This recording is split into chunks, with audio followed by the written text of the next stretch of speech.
তোমরা মৌলবাদ উৎখাত করবার বাংলার 12 কোটি মানুষ বসে বসে আঙ্গুল চষবে, এত সহজ নয়।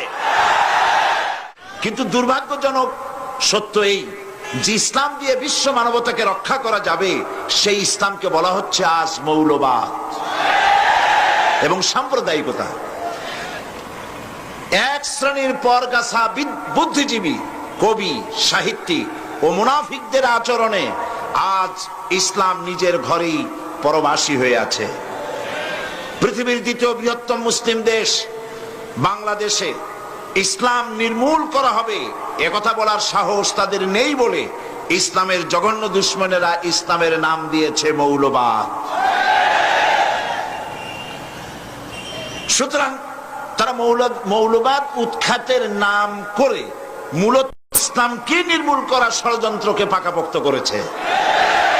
বাংলাদেশ ইসলামের সবচাইতে, ইসলামের জন্য সব থেকে বেশি উর্বর জমিন।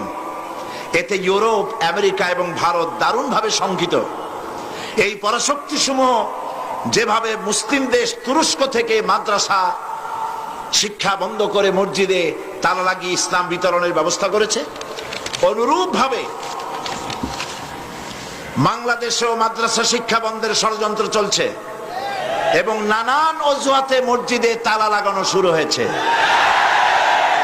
দেশের অবস্থা ক্রমান্বয়ে নাজুক থেকে নাজুকতর করে তোলার জন্য ইসলাম বিদ্বেষী পত্রিকা ও প্রচার মাধ্যমগুলি মাদ্রাসা শিক্ষা, ছাত্র, শিক্ষক ও দেশ বরণ্য আলেম, ওলামা, পীর, মাশায়েখদের বিরুদ্ধে জঘন্য মিথ্যাচার এবং প্রতিহিংসামূলক খবর প্রচার করছে।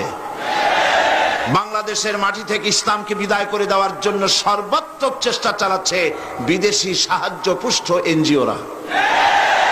ব্রিটিশ এসেছিল আমাদের দেশে ব্যবসার নাম করে, কিন্তু শেষ পর্যন্ত তারা ব্যবসার নাম করে এসে এই উপমহাদেশকে 200 বছরের গোলামীর জিনজির পরিয়ে দিয়েছিল। এনজিওরা এসেছে অনুরূপ ভাবে, এনজিওরা এসেছে সেবার নাম করে এসে এই দেশ থেকে ইসলামকে চিরজীবনের জন্য নির্মূল করে দেওয়ার সর্বাত্মক প্রচেষ্টায় তারা লিপ্ত হয়েছে। এনজিওরা যখন প্রথমে এদেশে যখন কাজ শুরু করে তখন তাদেরকে কেউ বাধা দেয় নাই, কথা ঠিক কিনা? তখন কেউ তাদেরকে বাধা দেয়নি।